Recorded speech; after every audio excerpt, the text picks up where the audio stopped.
ہمارے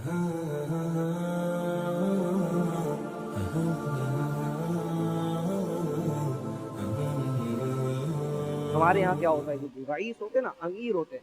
اگر اللہ نے کسی کو دولت دی ہے تو بعض ایسے ہوتے ہیں کہ دولت کی لالچ میں، غرور میں آ کے ان کے کالر جو ہے وہ بڑے چوڑے ہو جاتے ہیں، وہ کوئی کام خود سے کرنا ناگوار سمجھتے ہیں، جبکہ اپنا خود سے کام کرنا یہ نبی کریم رؤوف رحیم صلی اللہ تعالی علیہ وسلم کی سنت مبارکہ۔ حضرت عثمان غنی رضی اللہ تعالی عنہ اپنے وقت کے جب خلیفہ مقرر ہوئے تو آپ کے پاس، ویسے ہی آپ کو دیکھیں عثمان غنی، غنی کہا جاتا ہے، اللہ نے بے شمار دولت حضرت عثمان غنی رضی اللہ تعالیٰ کو عطا فرمائی۔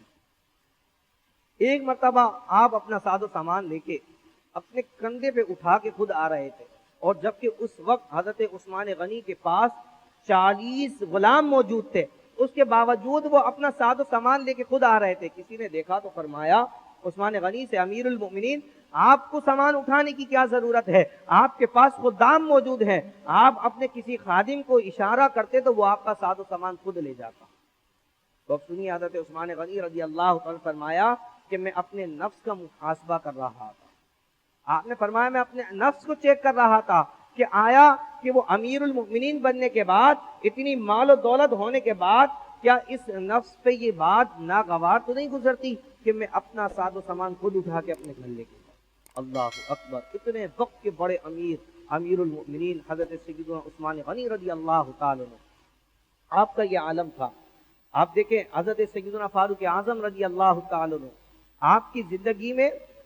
اتنی تیزی سے اسلام پھیلا کہ 22 لاکھ مربع میل، یعنی کہ پوری آدھی دنیا پر جو ہے وہ حضرت فاروق اعظم رضی اللہ تعالی کی حکمرانی تھی۔ لیکن آپ کی زندگی کا معمول دیکھیے کہ آپ دن بھر آئے ہوئے جتنے بھی ریاستی امور کے لوگ ہوتے، آپ ان سے ملاقاتیں کرتے، تمام معاملات کو دیکھتے، پوری ریاست کو دیکھتے، صرف آدھی مطلب ایک ملک میں نہیں، پوری آدھی دنیا کے معاملات کو دیکھنا، ان کا حل کرنا، اس کو کس طریقے سے چلانا ہے، پھر آگے فتوحات، جنگیں، سب معاملات دیکھنے کے ساتھ ساتھ سیدنا فاروق اعظم رضی اللہ تعالیٰ کا معمول یہ تھا کہ آپ رات کو مدینہ منورہ کی گلیوں میں پھرا کرتے، وہ دیکھتے کہ کوئی پریشان حال تو نہیں ہے۔ آیا یہاں تک کہ آتا ہے کہ ایک مرتبہ ایک صحابی نے دیکھا سیدنا فاروق اعظم رضی اللہ تعالیٰ رات کے وقت کسی کے گھر میں داخل ہو رہا ہے۔ آپ نے فرمایا کل تو میں پیچھا کر کے دیکھوں گا کہ آیا یہ کھلا گھر میں امیر المؤمنین فاروق اعظم رضی اللہ تعالیٰ کیوں داخل ہوتے، اور وہ بھی رات کے وقت میں۔ اب وہ امیر المؤمنین سیدنا فاروق اعظم رضی اللہ تعالیٰ کے پیچھے پیچھے چل دیا، چھپ چھپ کر دیکھتا رہا، دیکھا کہ امیر المؤمنین ایک گھر میں داخل ہوئے اور کچھ دیر بعد اس گھر سے واپس چلے گئے۔ دن میں وہ صحابی اس گھر پر داخل ہوئے، گھر پہ داخل ہوئے اور دریافت کیا کہ امیر المؤمنین رات کیوں آپ کے گھر پر آتے ہیں؟ تو اس خاتون نے بتایا